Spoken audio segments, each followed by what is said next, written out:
When it's time to get wavy, we get wavy. When it's time to surf the wave, we surf the wave. When it's time to dig deep, we bring out our golden shovels and we dig on it. And sometimes when we dig, man, some people get a little butt hurt. Yo, man, I love to everybody surfing the wave, man. And, I just want to check out. This is one of the, I would say top 10 dopest comments I've ever gotten. So I had to share this with you right away before we get into these picks. But, it's dope for all the right reasons. You know what I'm saying? Let's get to it. This is right off that, we dropped that Horace Butler, chapter 5 and 6. Go check out the last drop, man, so you can get wavy with us. And like I tell you, you know what I'm saying, when we do this, you know what I'm saying, we get fair criticism, you know what I'm saying, but, we don't care about the butthurtness of things, when it comes to digging on the indigenous truth.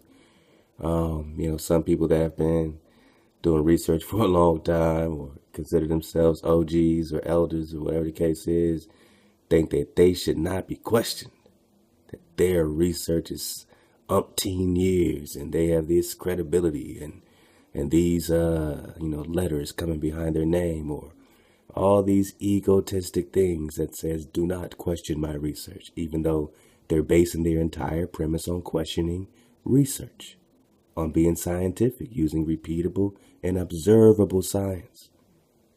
So when we say, well, what is your observable science? Then they say, hey, you're missing it all. All right, so this is from Stone River Pub. All right, let's check out what Stone River Pub has to say. I mean, they had a lot to say, and they clearly edited this, so, they made sure it was all spell checked up because they care about their writing.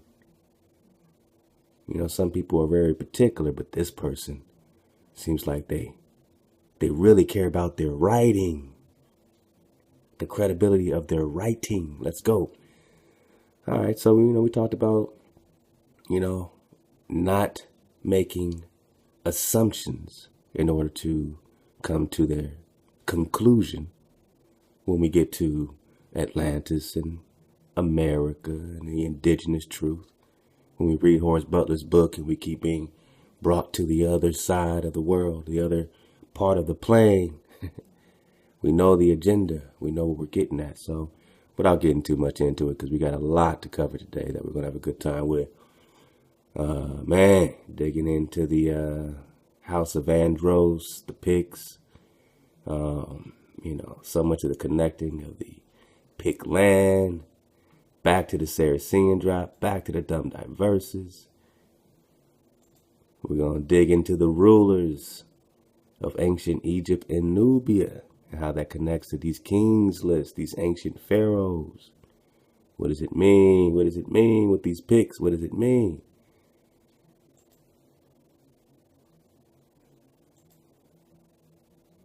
We're going to get into more with these Picts and Scots, more about these campaigns, more about the Caledonians.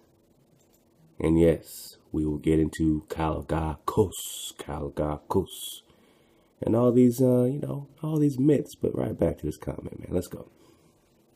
I do not get out on the net I do get out. So this person does get out. On the net every now and then, just to check to see if the knowledge is getting through. The knowledge. Whose knowledge? The knowledge? All right. Some general knowledge is getting through. You said several times that Horace Butler doesn't comprehend an indigenous black Atlantis in the Americas.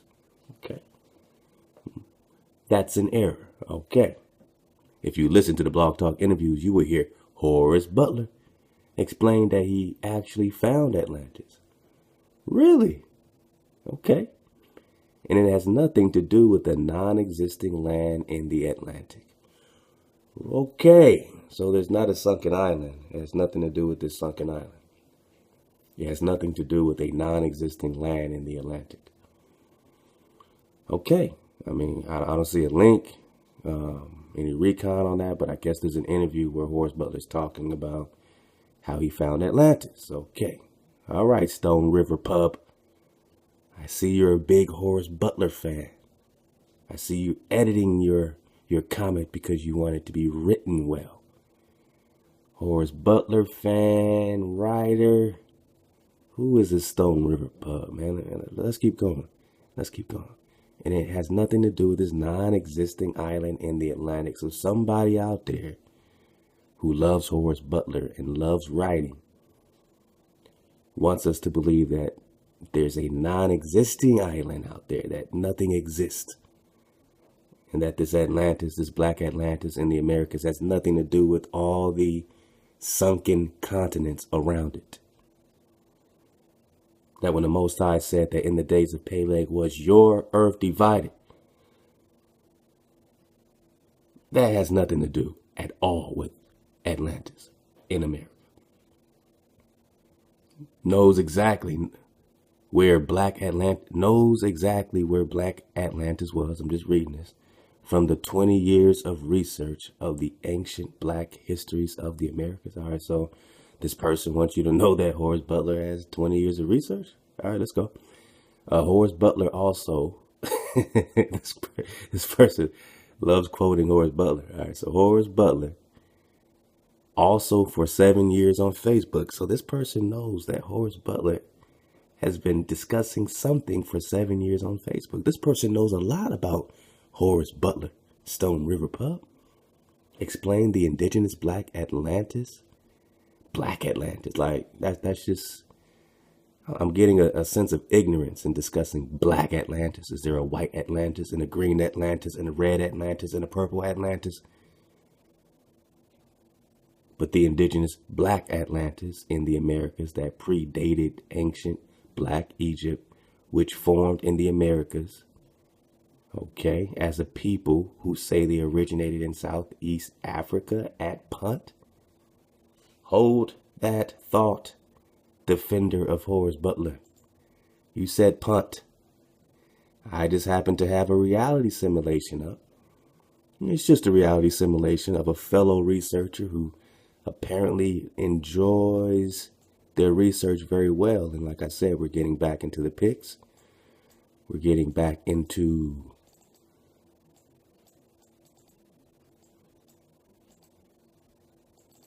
here we go. We're getting right back into Pict land.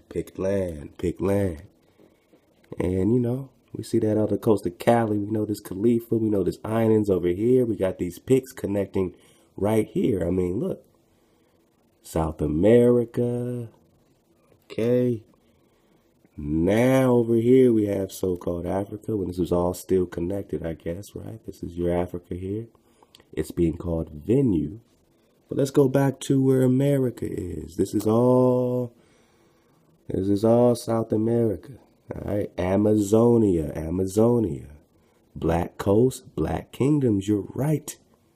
You're right, defender of Horace Butler, Stone River Pub. You're right. Look at these black kingdoms in this black Atlantis right here.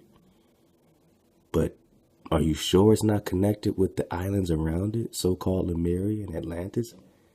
There's nothing existing in the Atlantic Ocean? How do you know, defender of Horace Butler? Let's see, but he mentions Punt, and I have right here, P-U-N-T, on this reality simulation made in Arizona. You can call him, here's their number. P-U-N-T, Punt, Gold Hills, Southern Punt. And it's bordering what? Kishan? It's bordering what? Zimbabwe? It's bordering what? Iranistan, Persia, all connecting right to South America. Punt is right over Amazonia, right next to the Black Kingdoms. And look at what's on top of here. Timbuktu.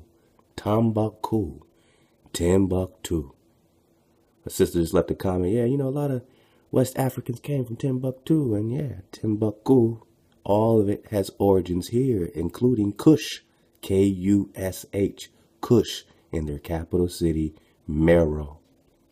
Right underneath Stasia, which is Egypt, right over South America. Where's Egypt today, Horace Butler? Didn't you say Egypt's here in the Americas? Where's here? Here's your substantiating proof that Egypt's here in the Americas in this reality simulation. So is it that off? Can you say it's bullshit? When they're saying Egypt is here, look, Kim, Khem, Kim. Look, Luxor. Egypt, they're calling it Stagia. Right over Kush, Kush, Timbuktu, and your favorite Punt, Punt. Not to mention the land of Shem, Shem, and we will be getting back into Pict land. But let's get back into this Punt, Punt, right next to Amazonia, right next to South America, connecting all this to the Black Kingdoms. We're not talking about so-called Africa, defender of Horace Butler, because so-called Africa's over here. And do you see any of this in this map, which has to predate many reality simulations, as you see the land connected? And all of your Punt is right here, connecting to Zimbabwe, which is also here, underneath Egypt, which is here, and Kim, Luxor, and Kush, and Timbuktu, which is here, over Peru, and Amazonia, and the Black Kingdoms. But you're the one that wants to mention Kush, or Punt. We could mention all these, and it's all indigenous here, in the remnant of so-called Atlantis. But you're talking about Black Atlantis and 20 years of research and 7 years on Facebook and all these egotistical numbers explained the indigenous Black Atlantis in the Americas that predated ancient Black Egypt. Black Egypt, goodness gracious, which formed in the Americas as a people who say they originated in Southeast Africa at Punt. Punt. Where's my punt? Don't make me kick a field goal on you, defender of Horace Butler. Don't make me punt you. Punt. Right over South America, Amazon, Peru, Brazil, America. Look at this. Atlaya. Oh yeah, Atlantis is here. Oh yeah, we have sunken continents all around us. And oh yeah, we have Punt right here. And you want to talk punts? You want to kick field goals, defender of Horace Butler? Oh, these people in America came from Punt. Well, according to this reality simulation, they only came from here. Here. Oh, but you want to go foreign. You want to make them foreigners. You're looking for the substantiating clues to push these people away. Whose agenda are you serving, defender of Horace Butler? Who are you, man? Who are you, defender of Horace Butler? Who are you really? It seems you missed those explanations by Butler. It seems you missed Punt. You missed the punt. You missed it, man. All right, first you got to pick up the ball before you start to run. As for your idea that Aztecs came from Atlantis as the land of Aztecs declared in their traditions of coming from across the sea from the direction of the sunrise, you failed. Damn, I mean, did I succeed at anything? Or did you come over here because you are butthurt, because you are Butler hurt, because you are Horace Butthurt? Are you Horace Butthurt about something that you must only see failure? You must only see failure in us digging in the jewels that we find in this book that we use to only get the babies out the bathwater. That's all. We're not failing at that. But this person, this defender, you fail to digest the actual written histories of those 2,400 ships that left Senegambia in West Africa at the time these Black Aztecs arrived in Mexico. We failed to digest these 2,400 ships. Well, just leave us some links, man. Add to our drop. But we failed to digest these 2,400 ships. And you failed to comprehend that these black Aztecs wrote and stated that their first colony in Mexico was named Malinaco after the African nation. Did they say we're naming this after the African nation of Mali? The African nation of Mali, right? We're just talking Timbuktu, right? We're just talking it and we walking it.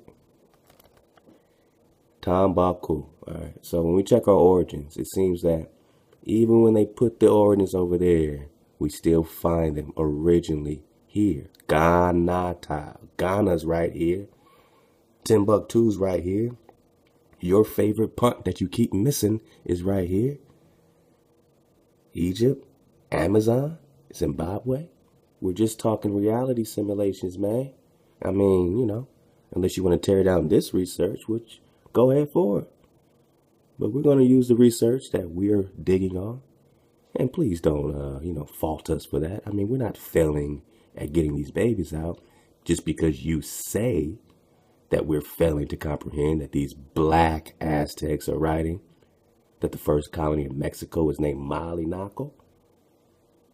You're still learning this, but Horace Butler knows this black history?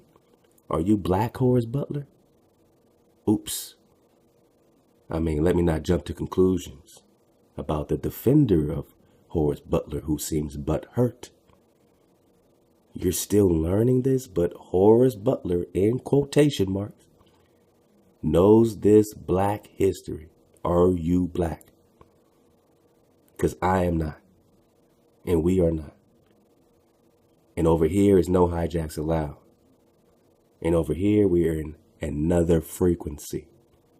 We're not playing the left brain game, the ego game. We are surfing the wave, and we are not black. But Horace Butler, in quotation marks, knows this black history like hardly any other. Ego check. He knows it like hardly any other. I know that because, drum roll please, just in case you thought I was jumping to conclusions. I know that because Horace Butler, in quotation marks, is me. Whoa, Horace Butler, how dare you?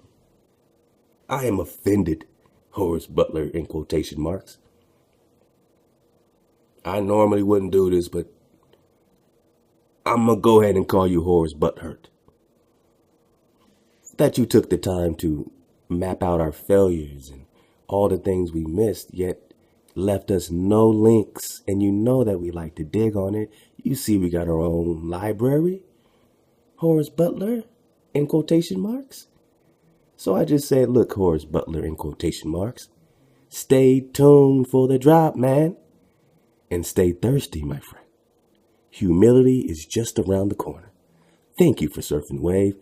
Kingdrop, in quotation marks, is me. As Horace Butler is you.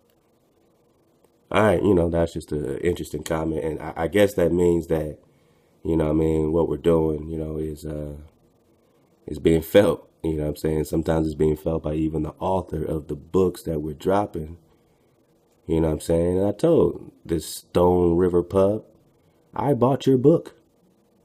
Keep the change and keep it flowing. Respect, OG, because this person says respect your elder. If he loves his people enough to dedicate his life to getting them back to respect the elder, you got to first come with respect, elder, to gain respect. Elder, the energy you put out. Elder is the energy you receive, elder. And my elder told me that. I don't deal with false elders. Age ain't shit. Ego ain't shit. How do you know you're older than me? Who am I? Do you know me? Stop it. Stop it, man. This is offensive and just, to the people that, have bought your book, to come over here and make dummy accounts like Stone River Pub. Stone River Pub, you just made this account just to come over here and talk shit about failures, Horace Butler? All right, man. So clearly, man, we're going to get you out of here, man. With you and your dummy account, we're going to get you out of here. I would think it's a hoax, except this person is pretty much breaking all of the information down pretty much right out the book. And, who would take the time but you to defend you and say Horace Butler in quotation marks? Also for 7 years on Facebook explain the indigenous black Atlantis in the Americas that predated ancient black. Come on, man. So we know you're creating dummy accounts just because you don't like criticism or whatever the case, but I still bought your book so I can talk as much shit as I want to. And I can get the babies out as if I write or when I put out anything, whether it's a radio show or whether it's a YouTube joint or whether it's whatever the case is, I have to be prepared for the criticism. A wise man told me, man, be careful when everybody speaks well of you. You ain't doing nothing right. You ain't doing something right. So now Horace Butler's over here trying to hijack. Look, man, love to you. Respect OG. Keep it OG. But just know, man, we flow over here, you know what I mean? So if you want that respect, OG, come with it and stay thirsty. Stay thirsty, man. Stay thirsty for the drop. We're going to give it to you. Stay tuned. We appreciate your work, but you are not going to hijack us because this is no hijack allowed. We know we're indigenous. We know who we are. Stop claiming that you understand Egypt is Atlantis and Atlantis is here yet. These Atlanteans come from Mali. These Atlanteans, these ancient black Atlantis in Americas predating Egypt as a people who say they originated from Southeast Africa at Punt. Give me a motherfucking link, man. Love to y'all, but you know what I'm saying. Leave us a link so we can dig on that, man, so we can see that these Atlanteans are saying they came from Punt. And if you found one Atlantean that said they came from Punt, does that mean that the Atlantean OG elder ancestors all came from Punt? And if they came from Punt, does that mean West Africa Punt, Horace Butler in quotation marks? Or does that mean Punt right over South America connecting to the Amazon? Or did you not dig on this reality simulation? And that's cool, because I know you got, might not have enough time yet. You're still learning this. Horace Butler in all quotes. But, stay tuned for the drop, man. Love to Arthur Scott. He's giving props to my sister Vanessa Perkins out there, man. Fresh from Baton Rouge, man. Loving up the community, man. Providing such great shelter and love for the family, So it's a beautiful thing. And these are the comments I focus on. But this one I wanted to, definitely highlight because it lets us know we're on the right path. And I think we all feel that when we got the authors of these books with nothing more to do but create dummy accounts and tell us about black history. And it's like, damn, man, damn, damn, man. Love to Samika Trinia giving me so much drop. KW, Kana, Shana, Ya, Kana, Ya, Shana, Ya. You know what I'm saying? I love, and this sister's been surfing so much of the wave. Go ahead, sister, take it at your own pace. I love when y'all belly flop into this frequency. Alice and Rad's beautiful gathering of the service of the Most High. That's what we're talking about. So, when these authors come over here with all their accolades, we're just servants of the Most High. I'm just a goon in Inglewood. Come on, man. I don't have a best-selling book. You don't got to come jam me up because I'm getting the babies out the bathwater. You think your entire book is dropped? You think you got nothing but babies in the bathwater? That is ego, and that will get checked. It will get checked, man. So keep surfing the wave. Let's go. We're going to get back into these surnames a little bit because it's going to connect us to the Picts. Let's just go at it. Let's get to it. When you go on these little sites, type in your little last name. You know what I'm saying? I found this a while back, and again, love to let us find the truth. Drop a great, I wish you can dig on it. I know those videos are gone now. But he dropped some really great drop about Georgia and surnames and whatnot. And that's when I got into my surname and, the Andrus, and led me all kind of places. So praise the Most High, led me right to the Picts. So it says the Picts of ancient Scotland were the tribe of the ancestors of the Andrus family. So these Picts were the tribe of the ancestors of the Andrus family.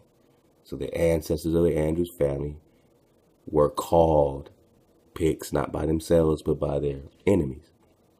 The name Andrus is derived from the baptismal name Andrew, which in Greek means manly.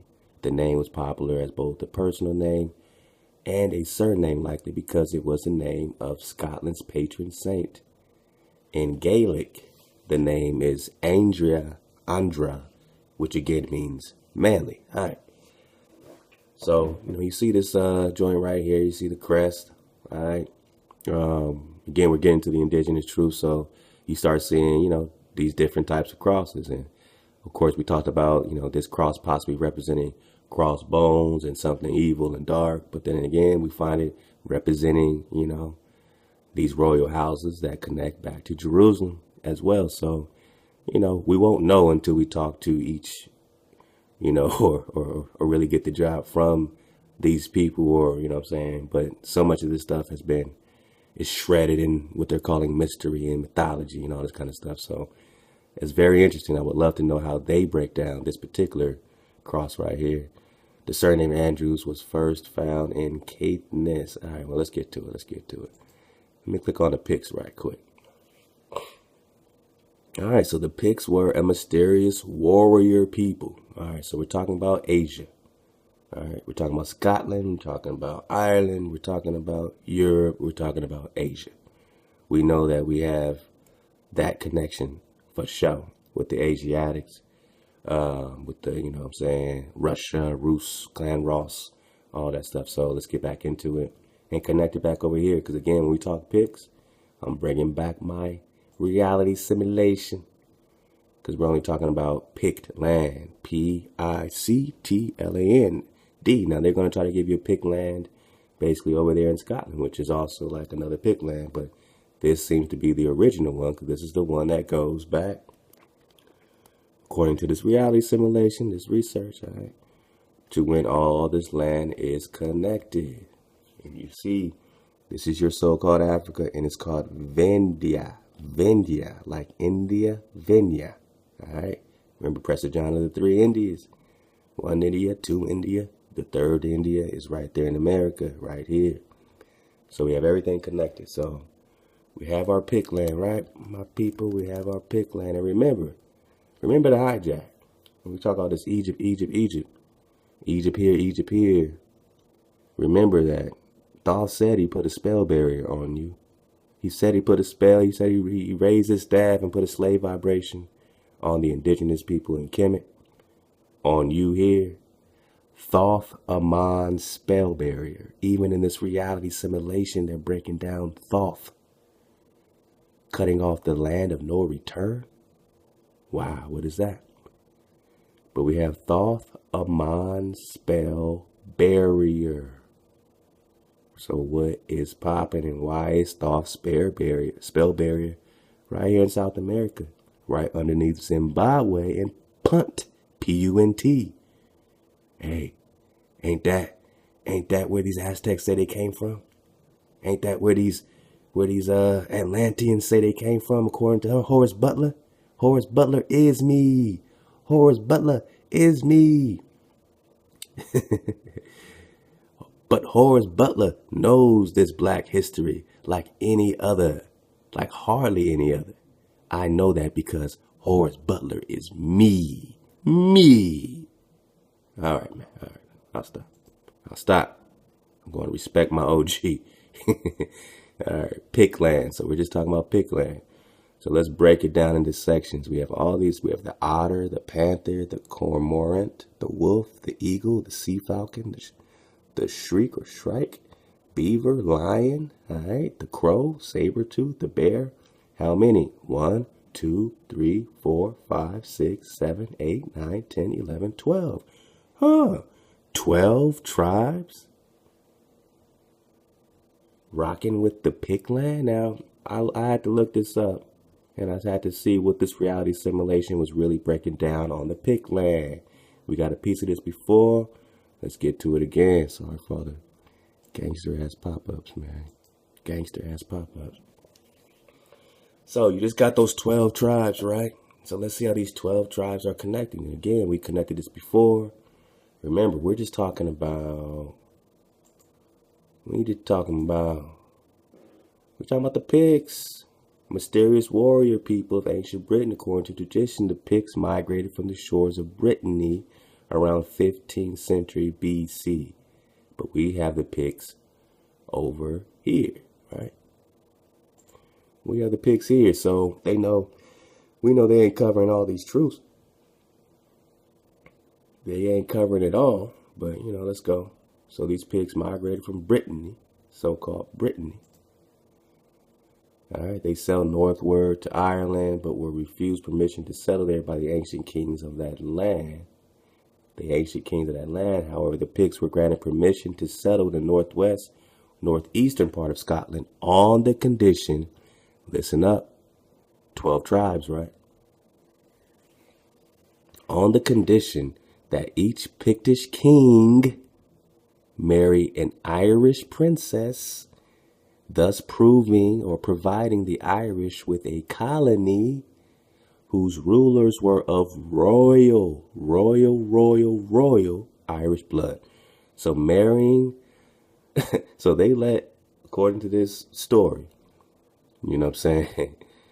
they allow these Picts to settle there. They're saying on the condition that these Picts took their women. And now what they did was the Pictish settlement was ruled by a matriarchal hierarchy unlike any other form of government in British history. Now, you're going to get that it wasn't originally a matriarchal society.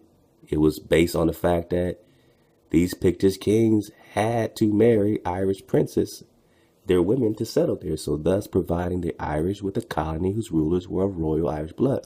Then they switched to the matriarchal. Then they became a matriarchy. After forcing these Picts to marry in, that gave them royal blood. So now you have all these matriarchies today in terms of the Jewish and all these, if your mom's a Jew, you're a Jew type of thing, because the matriarchal blood then began to play because these kings, in order to be granted permission to settle, on the condition that each Pictish king marry an Irish princess. All right, so we're going to get into this Pictish king next time. But let's go back for a second. So, what are we talking about? We're just talking Andrus. We're just talking the Picts of ancient Scotland were the tribe of the ancestors of the Andrus family. We're just talking Andrus. And when I say we're just talking Andrus, I'm saying, just like we said before, we're just talking Andrew. We're talking Andrew, Andrews, Mac Andrew, Androw, Andro, Andrews, all that, all right? You're going to call them Saracens. A Saracen's head on the crest. A red shield with green saltire, over which is a gold saltire. So that's their crest, gold, orange, and red. And this is their mascot, the Saracen's head. Now they're going to try to act like he's some type of Muslim or Arab or nomadic Arab. But they can't bullshit us because we're just talking about the red thread of lost tribes of Israel. Got 'em. Lost tribes of Israel identity. Got 'em. They even got an Andrus DNA project, y'all. Huh? Okay. Saracen's head. I mean, we're only talking dumb Diversas. We grant you kings of Spain and Portugal by these present documents with their apostolic authority, full and free permission to invade, search out, capture, and subjugate the Saracens. The Saracens. A Saracen's head. A copper-colored Negro. A Pict. An Andrus, an Israelite. That's their mascot. And when you see this one here, you see the same melanated head on top of that one. So when we get into the Picts, and when you're going to see this little quick documentary at the end, we're only talking melanated family here, people. We're only talking melanated family, a manly melanated family. The surname Andrus was first found in Caithness, Gaelic, the northern tip of Scotland, a Norse Viking-controlled region from the 9th century. Remember, like RFG Chosen One told you, this Vikings is a Roman numeral, VI, king, 6 king, VI is 6, 6 kings, Hyksos, 6 kings, controlled region from the 9th century, which became the earldom of Caithness. This family was strongly associated with the clan Ross. Ross became Rus, or is Rus. Rus is Russia. Russia. Rus. It's all Ross. It's all melanin. That's why when you get those Russian icons in those books, and they got nothing but melanated frescoes and all these paintings that were destroyed, especially from the Roman catacombs. And it's all your melanated images, and it's because it's all you. And now even Horace Butler said that. And we agree on that. Right? All right. So, however, from about the year 1100, the Andrews moved south to Dumfriesshire area. All right. So, we're just talking, Andrews. We're just talking Picts. Let's keep going. The lost tribe of Andros, in case y'all thought we was bullshitting. All right, great research site right here by Jesse Ben Andrus. All right, check it out. Lost Tribes of Andrews, the Lady Andrews of Clan Siol, Andrea. All right, Lady Andros. So much drop of the ancient and noble house of Andrus, Andreas. Now in parentheses, it says Ptolemy, Egypt, Greek, Iberian, Hebrews. I mean, that's a lot of stuff, you know what I'm saying? But let's dig on it.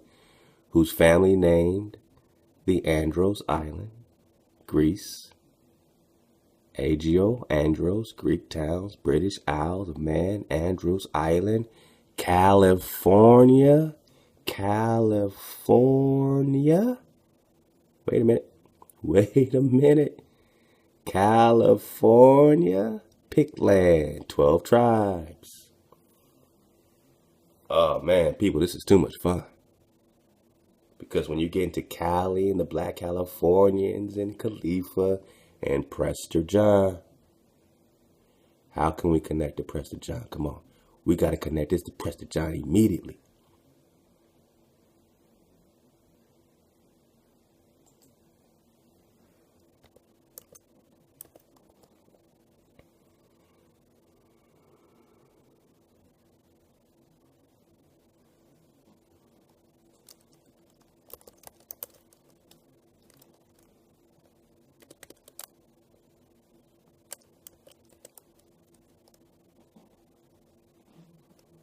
Let me pull this up right quick.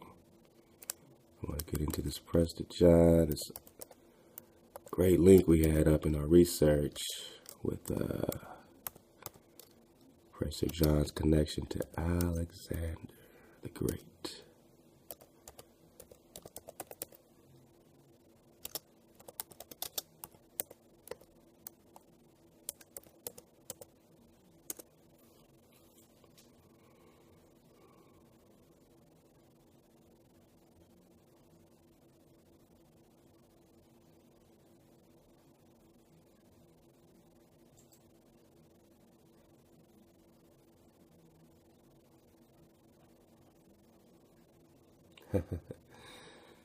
All right. So here's a great site, man. I'll leave you the link, man. Because we leave links here. We do recon and we let everyone dig on it. We talked about the Nestorians, old king renowned for wise counsel. We're only talking Prester John. Let's pick it up right here. Let's start it right here.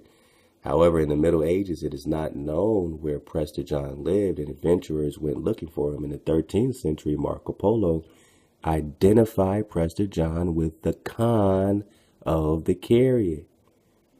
We also see Chan, Khan, does not necessarily, that ain't translating to Ham. That's Khan, that's a title. That's royalty. It's a title of royalty. Wang Kong, Prester John of the Chariot, a tribe in Mongolia who they were calling Mongols. So not all these Mongols look like these, so-called Asians of today. These Mongols, these Khans, these Prester Johns look like this. El Prester Juan John, Emperor de los Abyssinios, or Ethiopia. We are in the Ethiopia over here. It is a vague term for dark people in the Far East or the Far West. It's just like India. So we're just talking about Prester John, man. Hold up. So check it. A tribe in Mongolia, which was then Nestorian Christian. Others continued searching for him in China. Asiatics. Middle of the 16th century, the king of Ethiopia was nicknamed Prester John by the Europeans. He was nicknamed Prester John. Now check it out down here.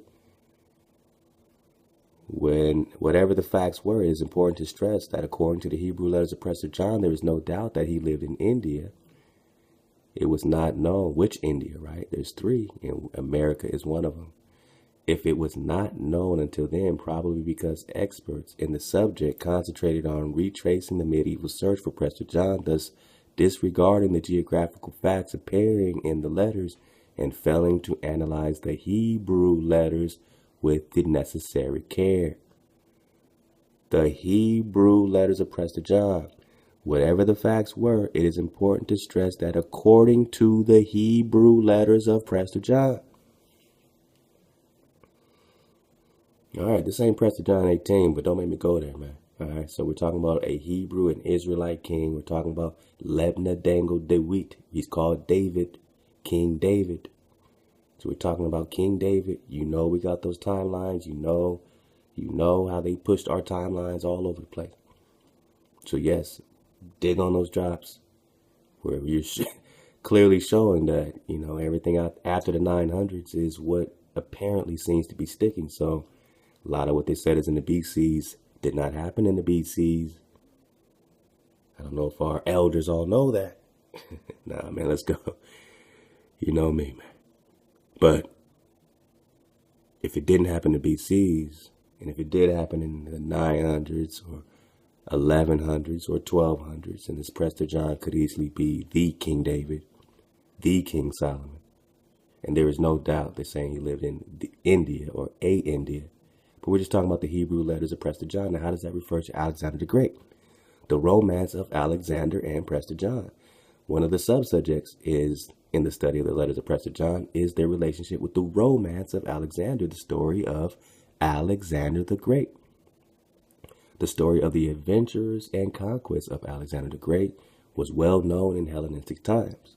So the Greek history, Greek times, and it is more important to mention here that the story had several Hebrew adaptations and translations that were widespread amongst medieval Jews. However, the point is that this story and the letters of Prester John have several motifs in common, and this resemblance that reflects some kind of relationships, though partial, needs to be dealt with. So they're going into the relationship of Alexander the Great and Prester John. Both stories originated not in Hebrew, but were translated into Hebrew by Jews in medieval Europe. In both stories, the hero is not a Jew, though he has contacts with Jews. All right, so our research is pointing differently, but, I think all these are the same thing. They're not connecting this person to the Israelite king. They have not connected this person to King David. We have, so we have information that they don't, that we're using to put together a theory, our own theory, right? Because we can do that without offending people. We're surfing the wave. If it offends you, change the channel. We're having a great time. It is a wavy party. Both stories originated out in Hebrew, so they're saying that he's not a Jew, but we know he is the Israelite king. We know, we can assume, based on our recon, that this Lebna Dango Dewit is also called Young David and King David and all these other Davids. And that is a fact. In our research and many resources. So both stories are written in the epistolary genre, letters to one person or another. What is more relevant, however, is that the author of the letters of Prester John knew the history of Alexander the Great in one version or another, and he drew attention to this familiarity by stating explicitly, as Alexander did when he fought with the fortress in Canado. Here are a few parallels between both stories. So they're going to fighting with elephants, cannibals, Amazons. They're going to draw all of these parallels. These parallels need to be studied, discussed, discussing the literature motif and analyzing more parallels and so on. However, the facts that the author of the letters of Prester John knew the romance of Alexander's stories that originated in antiquity shows the dependence of the latter story on the earlier one and enhances the conclusion reached above concerning the geographical site of Prester John, India and not Ethiopia. Which India? Which one? All right.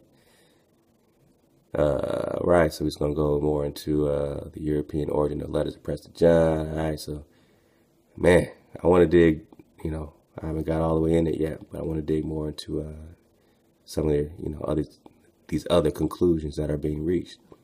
Let's just get it right here. The letters of Prester John were translated into Hebrew and spread into Italy, letters that dealt with the connection between certain popes and Christians in India, Christians, Nestorians, right?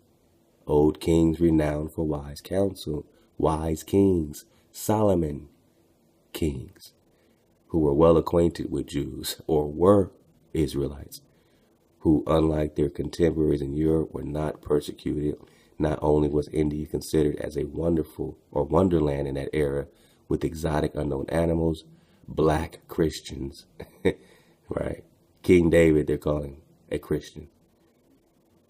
Abraham, they'll call a Christian. Anything they'll hijack into that. And other miracles, but even Jews lived there. All right, so they were, all right. So we're going to draw these parallels. Now let's go back to it. That got us ready. We're going to get right back in it. So this Lady Andrus, this clan of Siol, Andrea, all right. British Isle of Man, Andros Island, California, right? Pictland, California. Pictland, California. Pictland, California. And the Andros Islands, Bahamas, is a relative of Megas, Alex, Andros, Alexander the Great.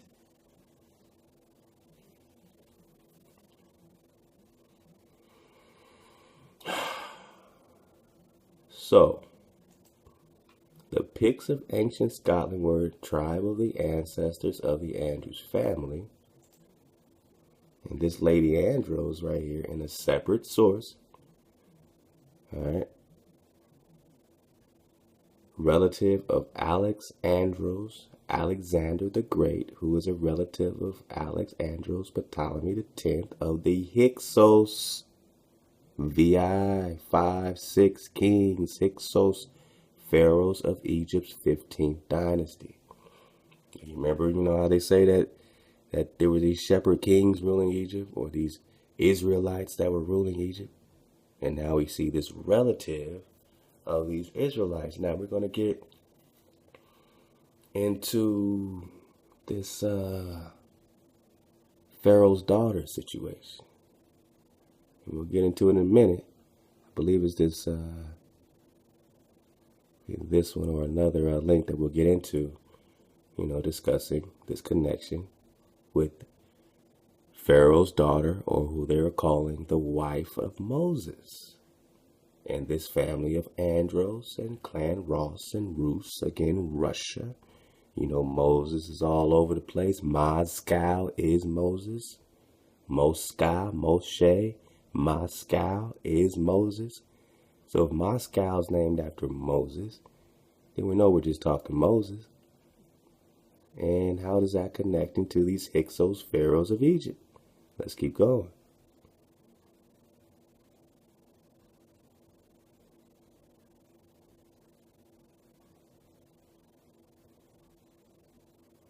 All right, so we got from these offspring come King Menasseh, the princess of Scotia of Egypt. Remember this Scotia, because we're going to get into the name Scotia as the actual daughter of this pharaoh that they're, connecting to Moses' wife. But let's keep going. King Hermon and Princess Tamar. Now we got the Tamar with the Raja Cholas and all that with Prester John. King Kong. 6 kings, right? Vikings and the 6 kings, VI kings right there in your face, including Viking Magnus Olafsson, the last king of the Isle of Man. Olaf the Black, and Christina Andros de Ros, House of Ross, Clan Ross. Now look at these images of this indigenous nobility. Look at the crowns, look at the crests. Now we got how they, in their recordations, they call all these people Moors, more this and more that. They got the Moor, M-O-O-R. They got the Moor, M-O-R-E. Again, another very generic term, which just means great. More. I want more. I want a greater amount. So they're calling it more of a greater amount. This greatness is referring to greatness, king, nobility. More does not mean one bloodline. It's just a general term that these hijacks were using to refer to different things. Now you got the Moor time, and you got other, Moabite Moors that did the treaties and all this. But anybody that was great is more, M-O-R, more, greater. All right, British family history. So you got King Charles, in parentheses, Andros II was a steward of the noble house of Andrus. So King Charles was a steward of Andrus, the house of Andrus. Listen up. The stewards were guardians of the house of Andreas of Wessex, which include Andreas of Borthwick and Clan Ross. The union between Christina de Ross and Viking or 6th king or Hyksos king Olaf the Black Magnusson was significant not only because it created the peace between the two houses of Danite Vikings, the house of Dan, Israel, Danite Vikings, 6th king, Hyksos kings, house of William the Conqueror, Sir William Wallace, William the Conqueror. All this Braveheart shit is about you, my so-called Negro people. The Scottish Highlands is all your turf as well. You're going to get your history today in the house of Andreas. All right, so this union was significant because it united the two houses of Danite Vikings, because it created peace between the two houses of Danite Vikings. All right, house of William the Conqueror. So the two houses of Danite Vikings were now being united with the house of Andreas. So the two houses of Danite Vikings, house of William the Conqueror, and the house of Andreas from the race of Saint Andrew, and the kindred, listen up, the house of Andreas from the race of Saint Andrew, and the kindred kinfolk from the seed of the kings of Jerusalem.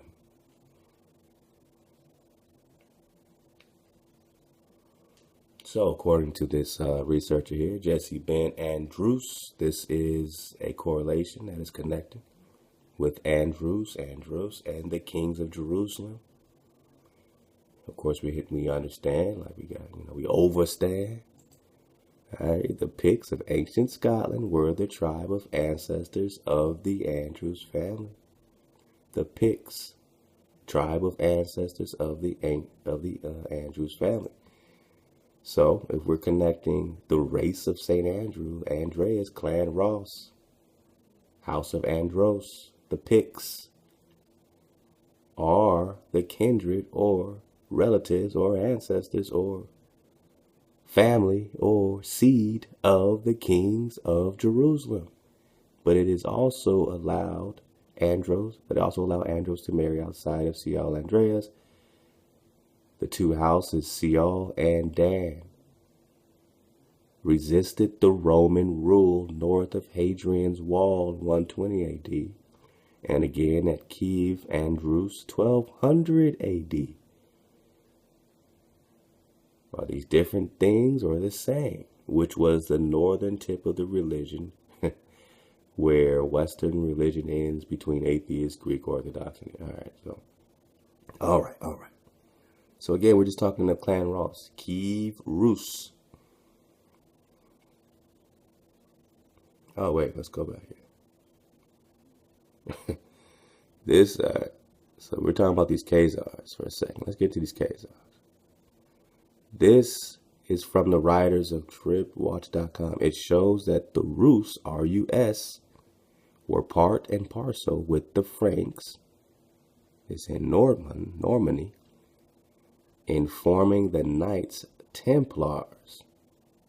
And this supports my findings that Franks and Russians were from the same stock of people, drum roll please, the Red Ones. Now you know, and love to Uno who broke this down a long time ago, red man is copper color man. Copper color man is red man. It's synonymous. So these are copper colored people. In case you didn't see it before, you can see it again. That when we refer to Andros, Scottish, a Saracen, we're referring to the copper colored brother next to you. We're only talking about the lost tribes of Israel. We're only talking about the Saracen.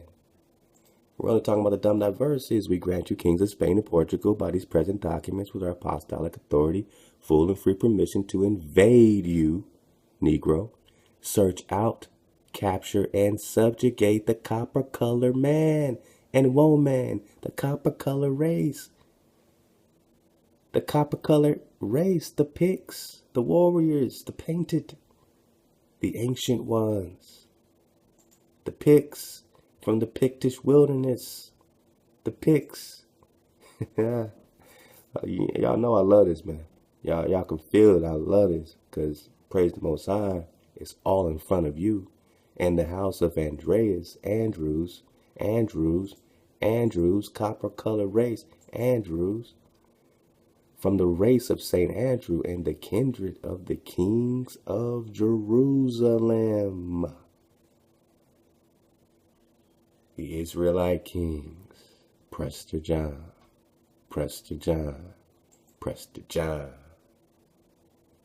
Oh, we joke around, but please believe, like, you know, me and the bros and fan talk about, man, this Prester John, he had the fountain of youth. You don't think he's 30-something years old right now, walking around you, checking things out? You don't think Khalifa's 30-something years old? Khalifa had the fountain of youth. Alexander the Great had the fountain of youth. Are they the same people? Are we talking about the same things with the same parallels? The same parallels between Alexander, Prester John, which is King David, which is the priest king. Prester is priest. It is the priest king. The kings of Jerusalem. The race of St. Andrew. House of Andreas. The Picts, tribes, clan Ross of the ancestors, ancient ones of the Andrus, kings of Jerusalem. These two houses, Siol and Dan, resisted the Roman rule north of Hadrian's Wall, and again at Kiev, Andrus, were the Westernites. So then, it shows that the Rus were part and parcel with the Franks, Normandy, and forming the Knights Templars. Now, I just got some more drop, man, on this Oak Island situation. We got that money pit, Oak Island, and its connection with the Knights Templars and what they're holding. As we know, these Knights Templars are rocking that cross. But is it the same cross that you keep hearing Prester John rock? Is it more of the indigenous situation? Or is it the indigenous situation? You're just talking about two lines.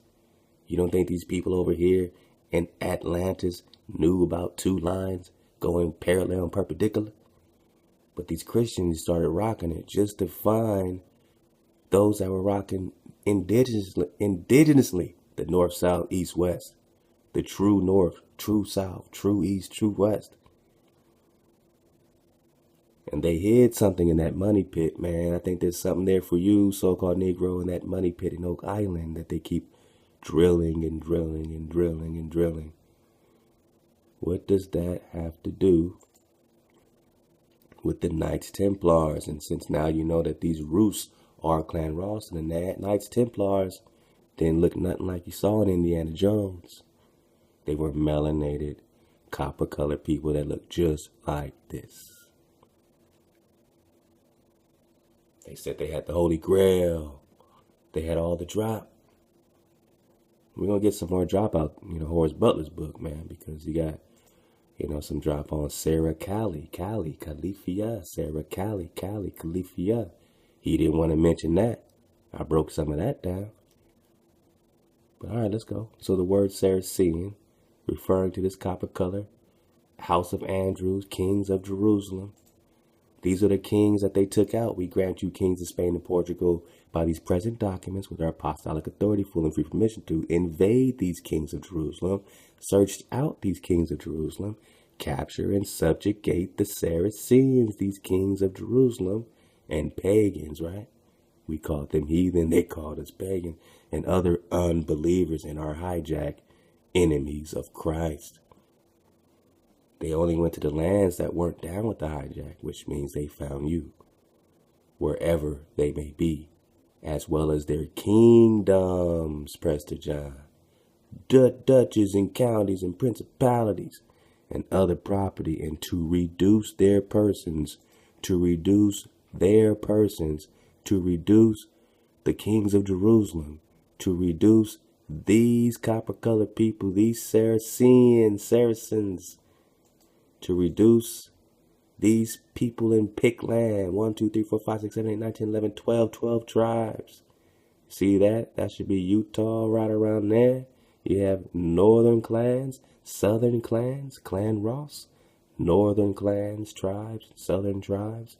In Samaria, according to this reality, simulation, and reduce their persons into perpetual servitude. So now you became slaves. Now Prester John's people became slaves. Now your people became slaves based on the dumb Diversas Papal bull, putting them into perpetual servitude and subjugating the Saracens, your people and my people.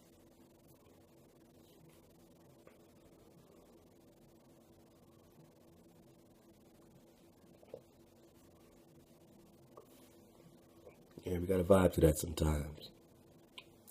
Not a lot of people talking about this drop.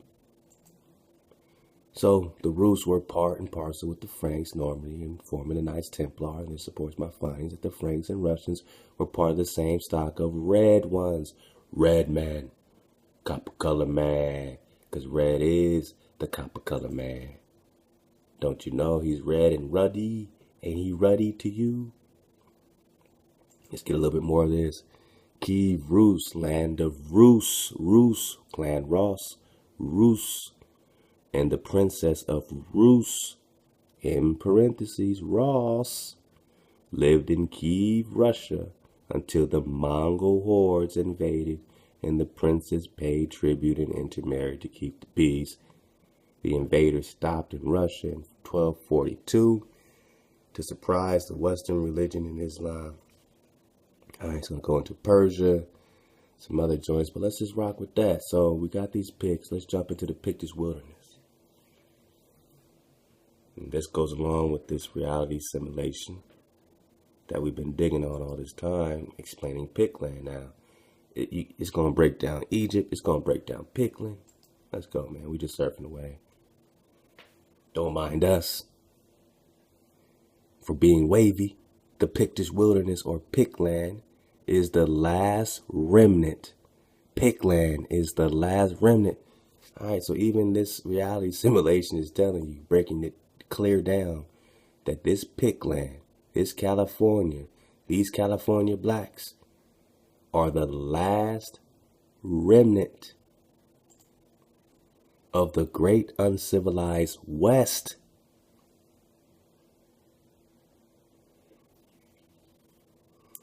Which remains after the Hyborian invasion. Alright, so this is a gamer reality simulation, right? So what is this Hyborian invasion?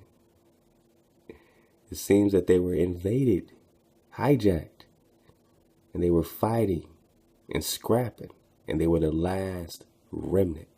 This region, which once stretched from Western Ocean, which is what? The Pacific, to the borders of ancient Akron, now is reduced to a strip of wilderness, a tenth of its original size. So, this is bordering what? They said the West Ocean, which is really the what? What they call it here, the Pictish Sea. The Pictish Sea. This is the West Ocean, or what? The Pacific. And it stretched all the way, they said, to Akron, wherever that is, but it had to be up in here. You see Samaria, all that. As you see, it goes down into Egypt and into this South American Amazon, over Timbuktu and Kush, and yes, Punt, P-U-N-T. But let's go. Now, this is very interesting and very cool at the same damn time. So they used to have a strip of land, or they now only have a strip of the wilderness, a tenth of its original size. So they had 10 times the land. Pict land is bounded on the north by Eglothian Mountains, and on the east by the Black River, the west by the ocean, and on the south by Zingara. The Pictish wilderness is virgin forest. So-called Negro, this sounds like you again. House of Andrus, Pict land. The Pictish wilderness is virgin forest. When you think Pictish, remember, these are just talking about the Saracens, the Andros, and the Andros are the Picts of ancient Scotland, were the tribe of ancestors of the Andros. Andros, Saracen, reduce them into perpetual servitude, invade them, search out, capture, you know the drill. Pictish wilderness, they were invaded. They call it the Hyborian invasion. Now, the wilderness is a virgin forest filled with oaks and maples. I guarantee there's the cedar drop. Love to teach. And haunted by creatures thought extinct by the Hyborian world. This sounds a lot like Prester John's kingdom. When you read the letter of Prester John, letter of King David in 1165. Hyborian scouts have reported saber-toothed tigers, giant pythons, apes, and stegosaurs. Whoa. As well as more unusual wolves, or usual wolves, bears, and elk. Nearly any forest creature, either modern or prehistoric, might be found somewhere in Pict land, and the Pictish forest could conceal anything. Sounds like the Amazon as well, right? In addition to the wide variety of normal animals, there are creatures in the Pictish wilderness who remember the worship of who they're calling Gabal or Jabal Sag. Such animals were generally slightly larger and more intelligent than normal, and are more easily controlled by Pictish shamans. So these people have power over these animals, so don't let them hijack you in Gamerville with this Jabal and how they're worshiping this thing, because they got to give them something other than the creator to worship, but dodge the hijack. Now looky here. Picts are a primitive people, okay, or an indigenous people, short and swarthy. Wait a minute. Where my etymologies? As you know, as we always come in on this Nestor. Again, Nestor, you're going to see Nestorian, Nestorius, all right, name of old king, renowned for wise counsel. Who's the old king? Who's known, who's famous, renowned is famous for their wisdom.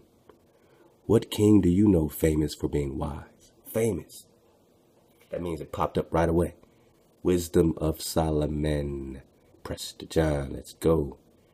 But we're going to type in, just for kicks, we're going to type in swarthy.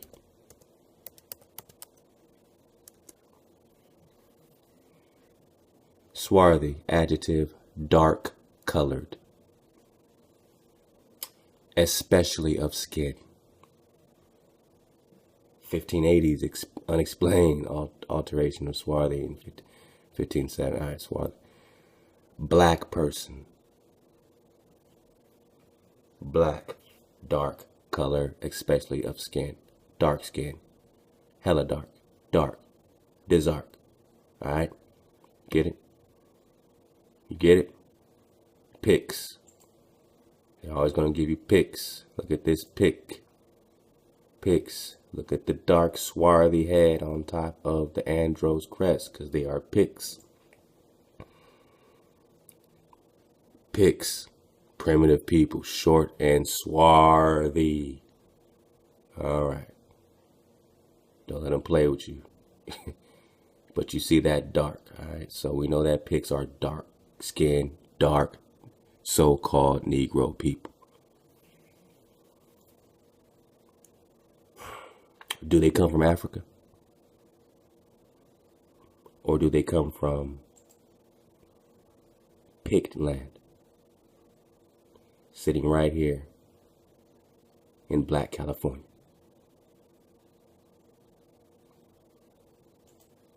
They're in the wilderness. They got virgin forests. Did all that come from Africa? So that's the hypocrisy and the ignorance, you know what I'm saying, of some of our loved ones and our elders, you know, that get kind of stuck in trying to, you know, fit this paradigm. And yeah, we're here. We're indigenous here. And some period. This is the old world. Period. Point blank.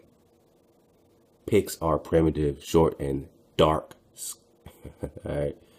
They try to make them seem like negritos, but does this look like short and dark? Or does this dude look like he'll slap the dog shit out of you? His hands are ready to just, I wish a motherfucker would. Alright, so, you know, don't let him hijack you. Let's go. Swarthy, dark, color, especially of skin. Black person, black. Okay. Swarthy. Broad shoulders, deep chest, black eyes and hair. Their culture is primitive. Okay. Does this look primitive? Don't let him hijack you. Let's go. And only possesses occasional modern weapons, either brought from Zingarians. All right, so that's the, you know, this is fact with fiction. So we gotta, you know, get through it. Pictish tribes are very independent of one another. Each tribe is named for a totem animal. Here we go. Thus, there are tribes such as Eagle, Hawk, Turtle Island. Shout out to Turtle Gang. All right. Bear, Wolf, Wildcat, and Raven. The tribe is ruled by a chief. We're going to get into the chief necktie. So you got chiefs and tribes. You got these warriors, these dark chiefs, tribal warriors. That's what you're getting. They try to make Picts look, you know, like white people with painted, like they're painted blue like Avatar. No, that's just whenever they want, they're trying to hide your melanin, they just make you blue. The tribe is ruled by a chief, usually the best warrior, with the cooperation and support of the tribal shaman or priest, right? Pictish life does not provide for those who cannot defend themselves, so rarely is the chief position held by an elder. Picts are consummate hunters and trackers. They have no agriculture or animal husbandry.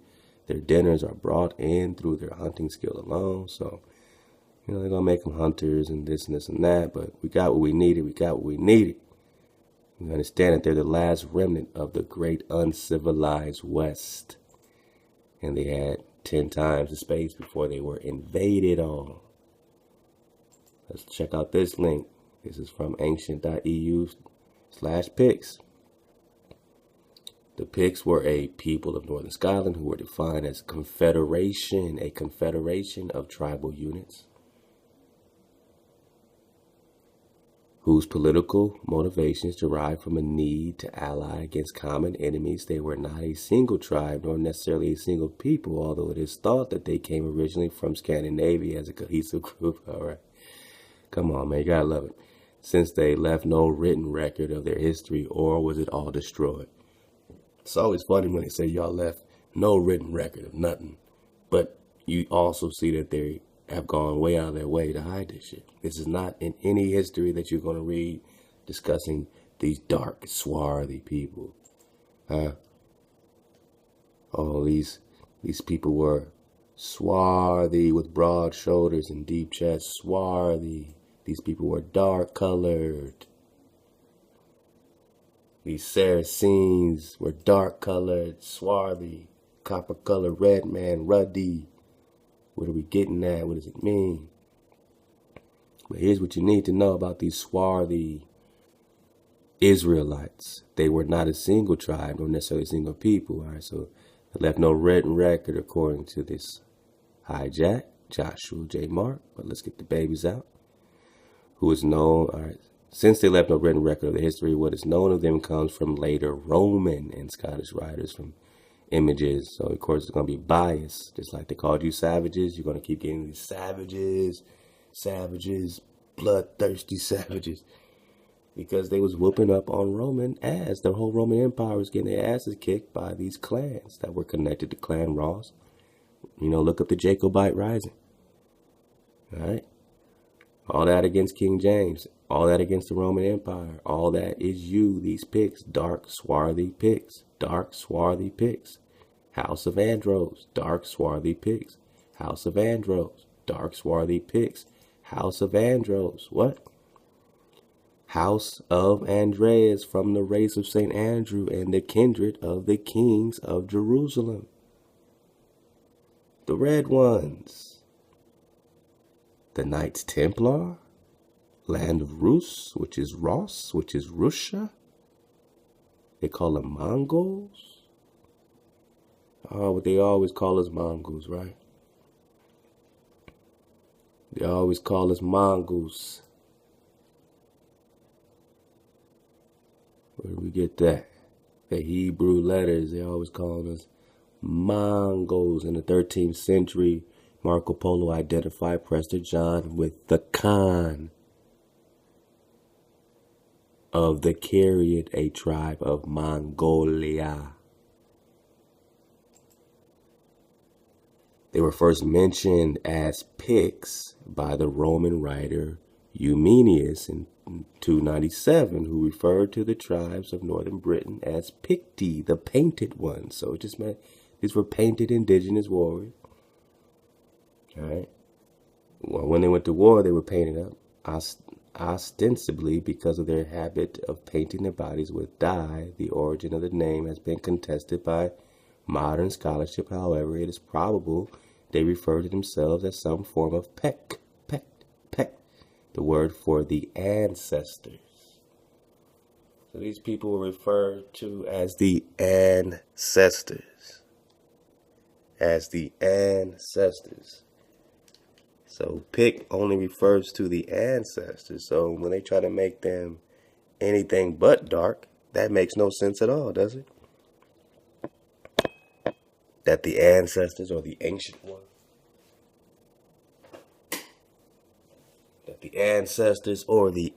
ones, or anything other than swarthy or anything other than dark color is madness,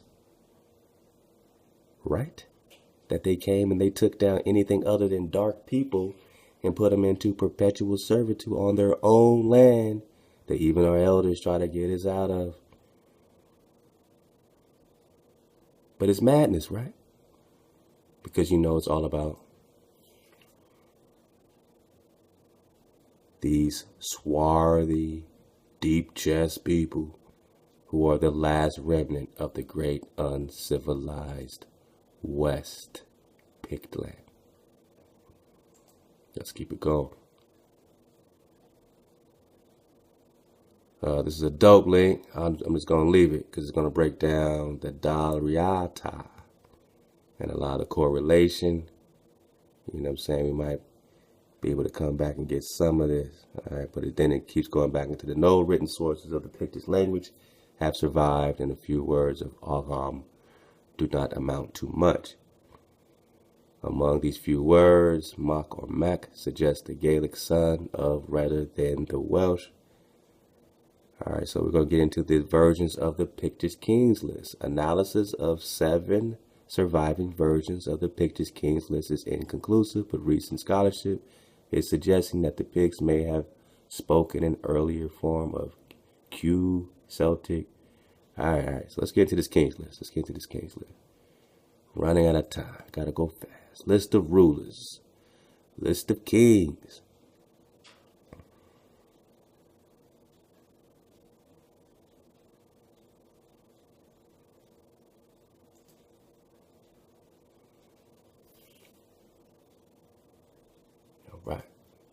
All right.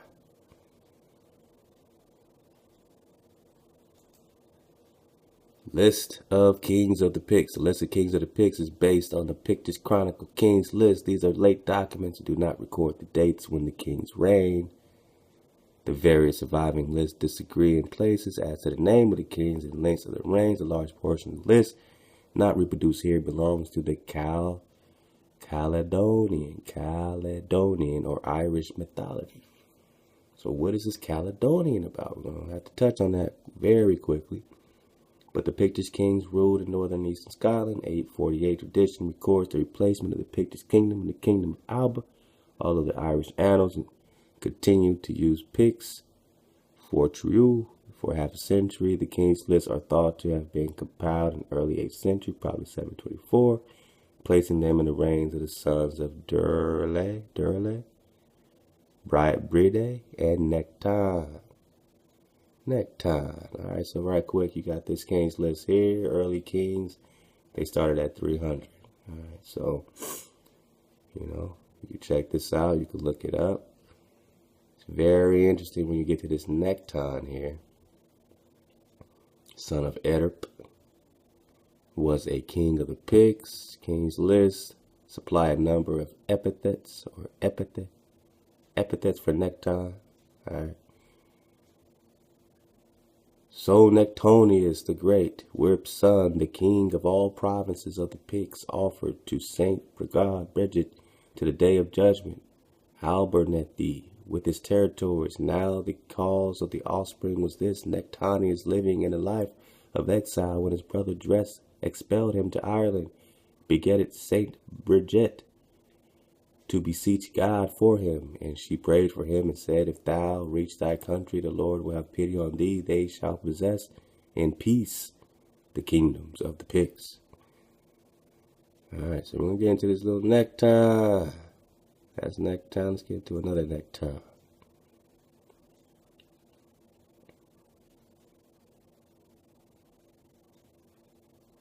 Let's get into Nectan, son of Derlier. Nectan Mac. All right, Nectan Mac, king of the Picts in 700, 706, and 728. He succeeded his brother Bride. In 706, he's associated with significant religious reforms in Pict land. All right.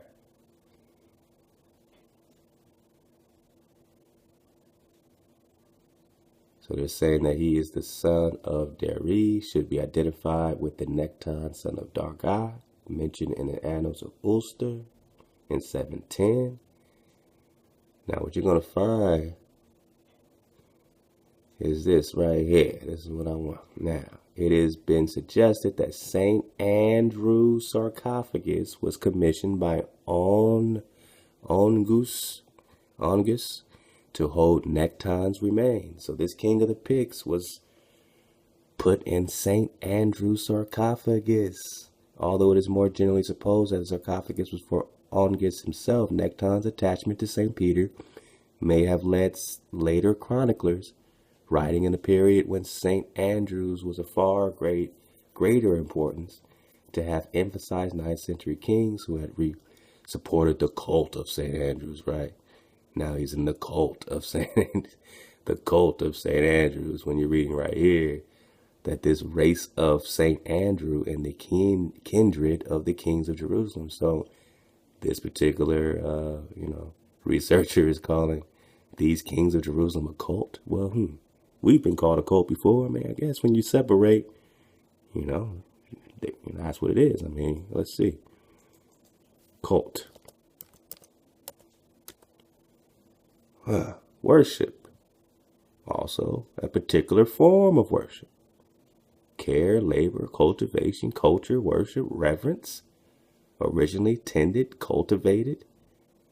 Originally tended, cultivated, meaning a devotion to a person or thing.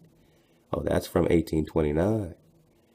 So this 1829 definition of a devotion to a person or thing, but if your thing is the creator and you're worshiping in a particular form, you're a cult. Oh, okay. So I guess, if the shoe fits, this race of Andrew, this king of Jerusalem's, are a cult, according to the definition of a cult. It's just worship. Cultivated worship, a particular form of worship. Let's go.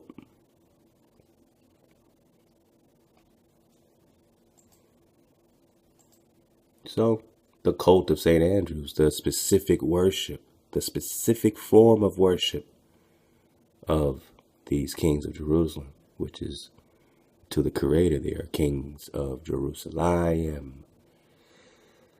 So this St. Andrew sarcophagus is holding the remains of Necton, king of the Picts. Let's go. The St. Andrew sarcophagus is a Pictish monument dating from the second half of the 8th century. The sarcophagus was recovered beginning in 1838 during excavations by St. Andrew's Cathedral, but is not until 1922 that the surviving components were reunited. The sarcophagus is currently on display at the Cathedral Museum in St. Andrews, close to the site of its discovery. All right, it's going to break down like all the figures on it, but you can kind of see a little picture here. This is the sarcophagus. Got some drop on it, you know what I'm saying? And it's holding the king of the Picts, which is the Jerusalem kings. How is this? What is it? What does it mean? What does it mean? Let's go to this one. /doomsday.me.uk. We're going quickly to make our dismount. Origins of the Picts and Scots. Now, to Tacitus, who wrote a biography of his father-in-law, the Roman governor of Britain, in AD 77, so 77 AD, Agricola, the whole of Britain north of the Fourth Clyde Isthmus was Caledonia. So we heard this Caledonia mentioned as a tribe of these particular Picts. The Caledonians, Caledonian Confederacy, were a group of indigenous people. So we cannot be talking about nothing but the swarthy, nothing but the copper color, nothing but the swarthy copper color so-called Saracen, kings of Jerusalem, Israelites, swarthy. A group of indigenous peoples of what is now Scotland during the Iron Age and Roman eras. The name is an exonym. The ancient Greeks and Romans knew their territory as Caledonia and used the term vaguely to reference its inhabitants. The Caledonians were initially considered to be a group of Britons, but were later distinguished as Picts, a related people who nonetheless spoke a Brittonic language. The Caledonian Britons were enemies of the Roman Empire. Research Jacobite Rising. And when you follow the enemies of the Roman Empire, you're going to continue to get you.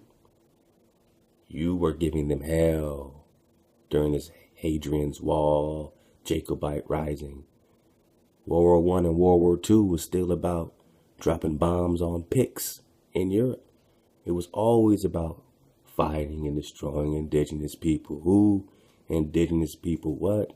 Caledonians were a group of indigenous people of what is now Scotland. The Caledonians, like the Celtic tribes of Britain, were hill fort builders and farmers who were defeated by the Romans on several occasions.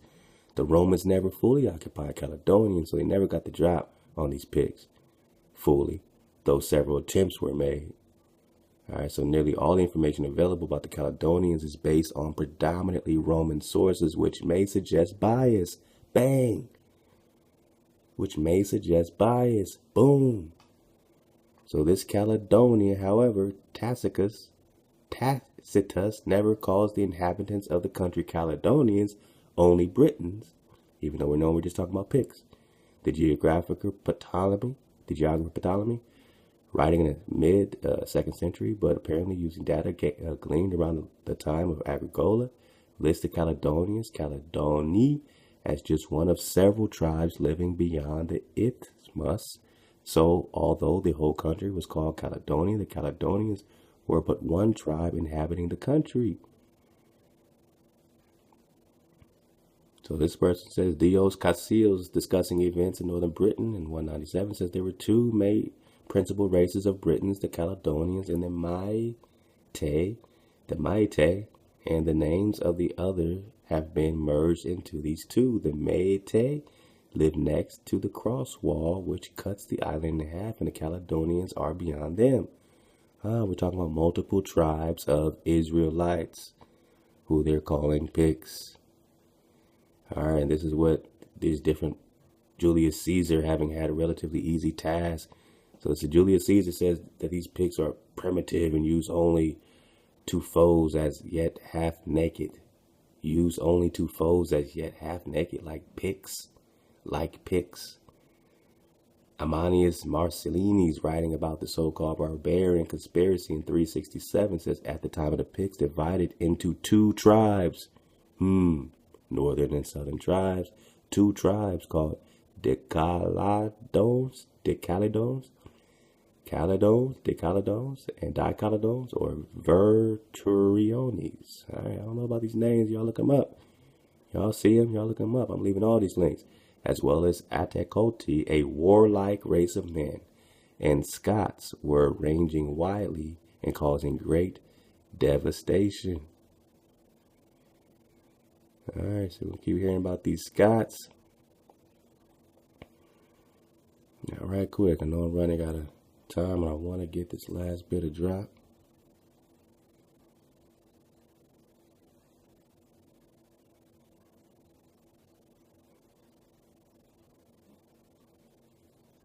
Let's get this last bit. I'm going to get this Caliga. I'm going to save that one.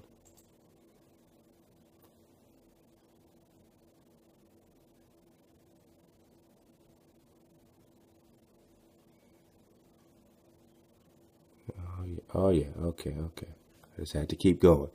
So let's get this. Presumably the Caledonians had evolved into Dicaladones. The similarity of the name is clear. The Maite had metamorphosed into the Verturions. It would seem that by the early 5th century, all the tribes beyond the 4th Clyde line had become known collectively as Picti by the Romans, so they called everybody Picts. It was a general term for these swarthy warriors. Scoti also seems to be a new name for an old foe. So listen up, we're going to make our dismount. Scoti also seems to be a new name for an old foe. In this instance, Irish raiders, the Panegyric on Constantius Caesar of 297, linked the Picts with the Hiberni, sounds like Hebrew, Hiberni, but thereafter they all are always linked with Scoti. The poet Claudius Claudianus, writing in 398, confirms that the Scots are indeed Irish. Icebound, Hibernia, Ireland, wept for the heaps of slain Scots that were slain dark, swarthy people. Often Scoti is said to be derived from the Goedetic word and means pirate or raider. So they were calling you pirates, savages, raiders, or Scoti.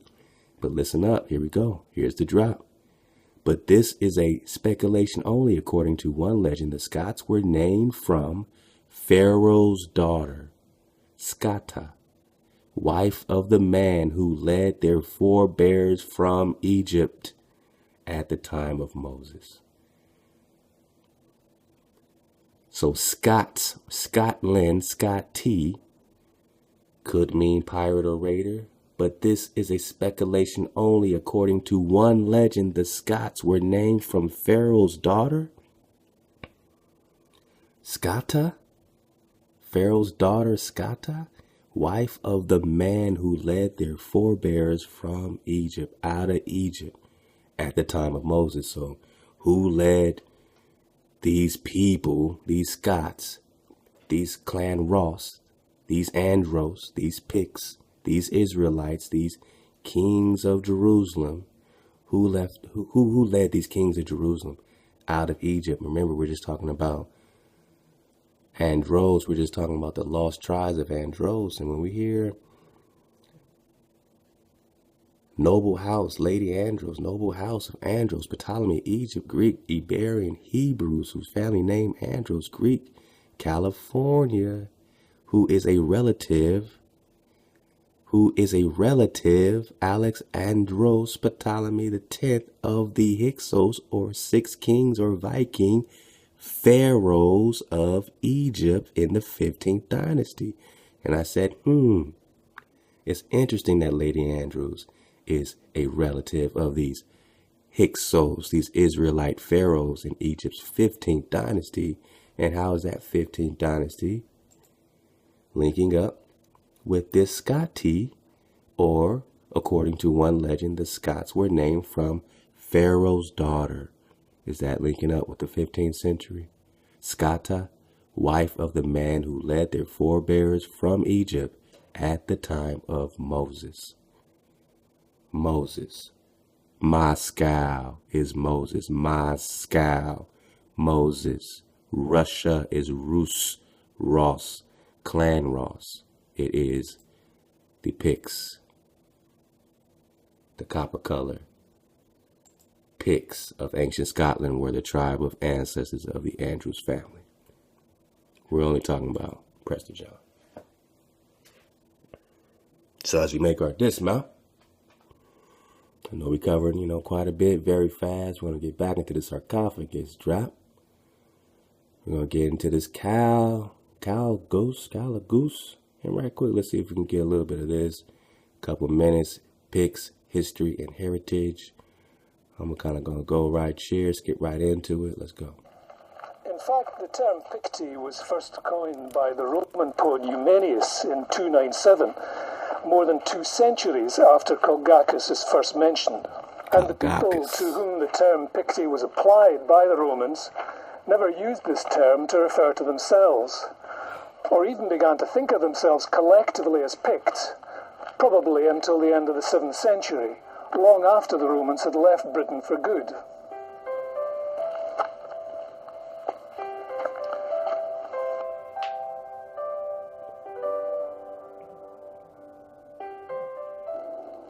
Over the years, there's been symbol stones. We saw that Pictish sources on Pictish history.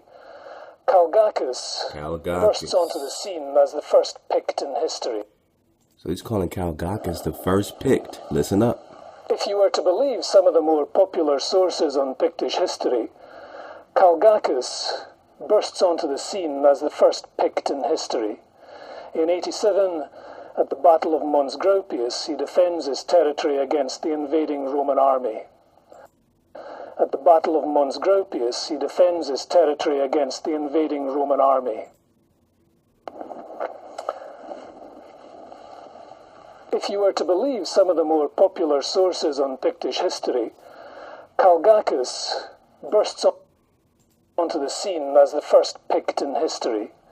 In 87, at the Battle of Mons Graupius, he defends his territory against the invading Roman army. Against the invading Roman army. Again, this Calgacus is a chief, a Pict chief, an Israelite king, a chief, fighting the Roman army. 83 brought his Roman army to Caldonia. Calgacus and his 30,000 men army fought the Romans at the battle of, just like he said, Mons Graupius in northern Scotland, fighting the Roman army, fighting the hijack. All right, now Tacitus, the same Tacitus, the Roman historian, claims that Calgacus made a speech after his defeat. Listen to this speech. To all of us, slavery is a thing unknown. We're just talking about Picts. We're just talking about swarthy. We're just talking about copper color. Let's go. Let's make our dismount. Oh, man. We're just talking about it all. We're talking about Prester John. We're just talking about Prester John. All right. Calgacus. Where we at? Calgacus. Man, I got too many links. Too many links. All right, let's go. So here's the speech. To all of us, slavery is a thing unknown. There is no lands beyond us, and even the sea is not safe, menaced as we are by the Roman fleet, and thus in war and battle, in which the brave find glory, even the coward will find safety. Former contests in which the varying fortune the Romans were resisted still left in us a last hope of succor, inasmuch as being the most renowned nation of Britain, dwelling in the very heart of the country and out of the sight of the shores of the conqueror, we could keep even our eyes unpolluted by the contagion of slavery. To us who dwell on the utmost confines of the earth and of freedom, this remote sanctuary of Britain's glory has up to this time been a defense. Now, however, the furthest most limits of Britain are thrown open, and the unknown always passes for the marvelous. But there are no tribes beyond us, nothing indeed but waves and rocks, and yet more terrible Romans, from whose oppression escape is vainly sought by obedience and submission. Robbers of this world,